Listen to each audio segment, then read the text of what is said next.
Makanya saya kemarin diminta ngisi di pondok kajen. Kalau sampeyan berdebat sama orang ateis atau orang komunis itu gampang saja. Dilatih begini seperti teorinya Quran. Ya nanti saya teruskan ini tak ulang lagi ya. Saya ulang lagi ya. Andai kan nggak pernah terjadi telur itu jadi ayam, nggak pernah terjadi sama sekali. Telur itu jadi ayam.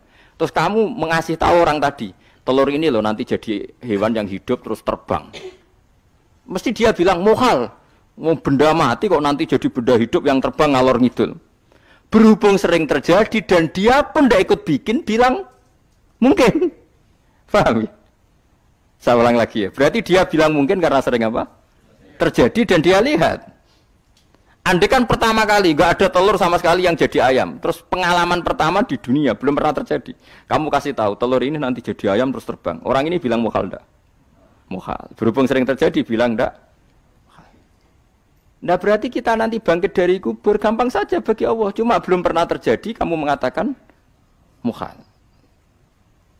Nah makanya otak kita harus dibenahi. Makanya jogeman percaya ambek yang pernah kita lihat, yang sering kita lihat. Percayalah dengan akal, tapi akal waras tuh. Arah waras itu serepot tatanannya wangil. Makanya Islam itu melatih. Kul falillahil hujjatul balighah. Misalnya begini ya, dulu kalau Gerwani atau PKI atau siapa sajalah.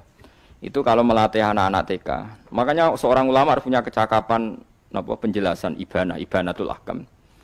Itu anak-anak kecil dilatih. Anak-anak kamu terpejam, mintalah manisan sama Allah. Ya Allah saya minta manisan, saya minta permen. Terus disuruh buka, dapat enggak anak-anak? Enggak dapat Bu. Wah berarti Allah enggak ada. Sekarang minta sama Bu Guru. Bu Guru kami minta permen dikasih. Berarti yang ada Bu Guru bukan Tuhan gitu. Akhirnya jadi gerakan ateisme.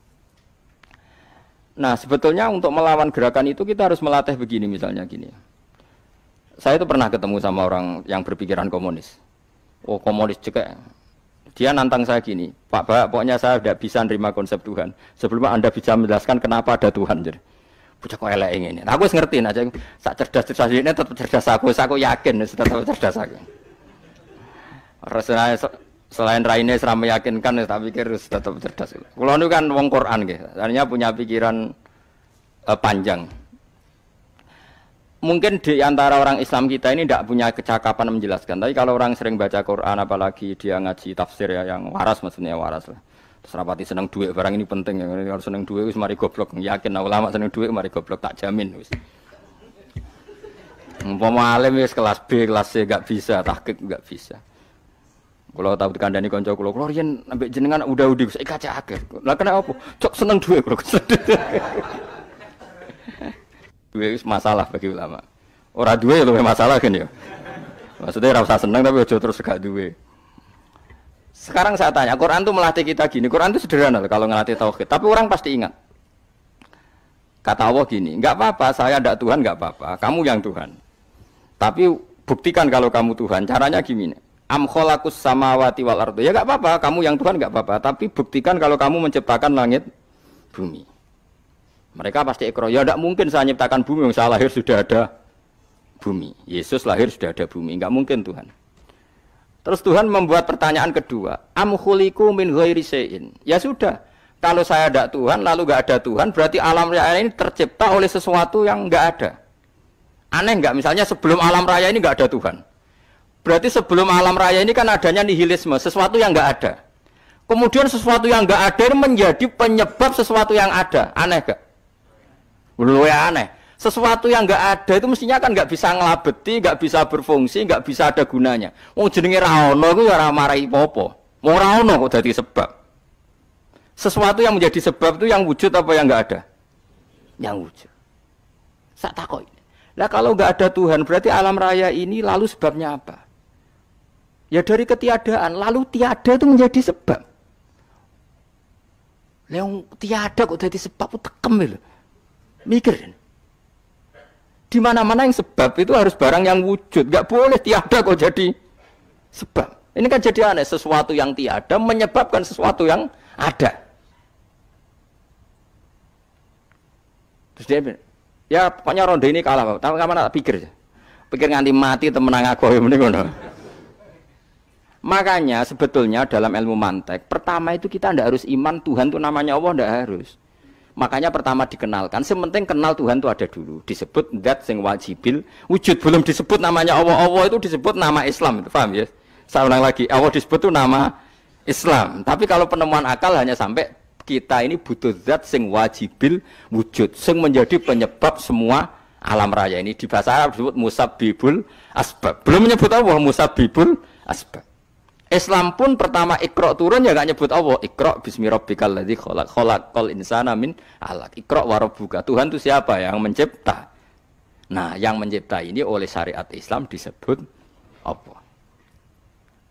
Tapi dalam logika yang penting kue kenal si ono musabbibil asbab. Pastikan bahwa alam raya ini yang wujud pasti disebabkan sesuatu yang ada. Enggak boleh barang wujud kok diciptakan oleh sesuatu yang tidak ada. Wong gendeng ora barbar, barang ra ono mbok sifati al-khaliq. Sing gawe langit bumi apa? Pencipta. Penciptane apa? Sesuatu yang tidak ada. Kowe ikhlas diutek ngono kowe ikhlas ta ora? Gak kowe ikhlas ta ora diutek ngono kowe ikhlas ta ora? Kowe gelem dadi bodho niku. Gelem kan? Mboten. Nah, nikmat ngono jenenge nikmat batin. Mulane sing suwenang mbek kalimat la ilaha illallah. Wes ana sing bid'ahnallah iku wong nganggur wis beno sak uni-unine. Tapi kadang memang kita berlebihan. Tahlilan rabar-bar matang puluh dina ini rabar-bar. Muka alasannya wis disangoni akeh tahlil sedih lho. Saake penggemar sing keselen, sing rantuk sangu ya butuh cepet. Lane cara kula niki penting kula utar nggih. Kowe nek ora cocok tahlilan 40 dina wis ngomong ae kira cocok model harinya. Tapi ki aja menolak kalimat la ilaha illallah iku disifati Kanjeng Nabi kalimat thayyibah. Wong Nabi wis nyifati thayyibah, kalimat yang suci kok nyifati bid. Soal kira cocok wong sebut. Misalnya kamu bilang saja wong mati wis sangu amale lha apa didongakno barang. Nah kowe pengen ndonga ora usah ndonga. Wis ora usah biasa wae. Kula lah mbok dongakno ya ora seneng. Gak meyakinkan. Karo dene mlebu swarga butuh dongamu ora ono swarga fadhole pangeran apa mbok dongakno barang. Ya tapi kowe donga aku ya seneng. Senenge ya semau lah timbang nyanyi-nyanyi rame-rame sadok donga. Wis mandi apa ora pokoke donga. Saya ulang lagi ya.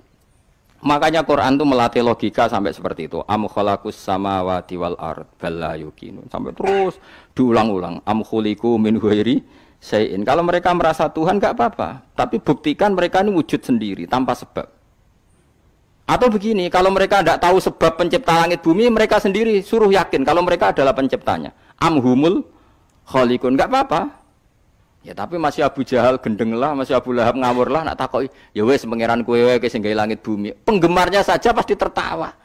Mosok Abu Lahab darani pencipta langit bumi, wong lahir wening bumi. Tapi Quran oleh gojlok am khalaqus samawati wal ardo. Apakah mereka menciptakan langit bumi? Bala yuqinun, mereka pun tidak pernah yakin.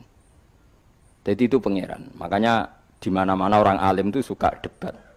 Karena pangeran sendiri kalau menjelaskan kebenaran seringnya juga nantang debat. Kata Allah, "Qul ara'aytum ma tad'una min dunillah aruni madza khalaqu minal ardi am lahum syirkun fis samawat." Enggak apa-apa mereka Tuhan kata Allah, tapi buktikan zaman langit diciptakan mereka memberi kontribusi apa? Apa urun bego, apa urun cagak, apa piye lah pas aku gawe langit iku ndekne urun apa jare am lahum syirkun fis samawat. Misale urun apa lah?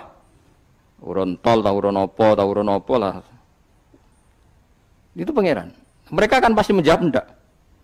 Terus itu nih kita biming qobliyada. Kalau kamu enggak percaya Quran sebagai kitab, enggak apa-apa. Tapi buktikan kamu punya kitab tandingan. Enggak, mereka enggak punya juga. Atau gini, enggak usah Quran, ke sakralan. Au atharatim min ilmin, atau kajian ilmiah yang membuktikan bahwa Yesus itu Tuhan, atau yang membuktikan bahwa berhala itu Tuhan. In kuntum shodiqin, enggak apa-apa kalau kamu benar buktikan. Nah, itu makanya semua nabi itu punya kecerdasan karena tadi nabi kadung nantang itu nih bi kita biming qoblihada au atharatim min ilmin in kuntum shodiqin. Tapi sekarang orang alim soleh itu jarang. Sing ngono anggere wong soleh rapati ngalim, anggere sing alim biasanya rapati soleh. Lah kula itu masuk rontok-rontok ya isih rontok soleh ya rontok, tapi lumayan masih menjaga hujjatullah tadi. Sebab itu ulama dulu mengajarkan Allah itu siapa? Disifati zat sing wajibil wujud. Karena alam ini kadung ada. Kalau alam ini kadung ada, pasti penyebabnya sesuatu yang wujud. Tapi kalau wujudnya mungkin, bahaya. Wong sing gawe wae wujudnya terima mungkin bisa wujud, bisa tidak. tidak. Makanya dipermanenkan yang gawe alam ini zat sing wajibil wujud. Sing wujudnya wajib. Wajib itu nggak bisa nggak pasti wujud. Nah, terus kita kenal itu namanya khaliq, itu musabbibil asbab, itu khaliqul asya. Lalu oleh Islam zat yang demikian itu disebut Allah. Terus jadi la ilaha illallah. Nah, orang yang bertauhid gini tentu punya kenikmatan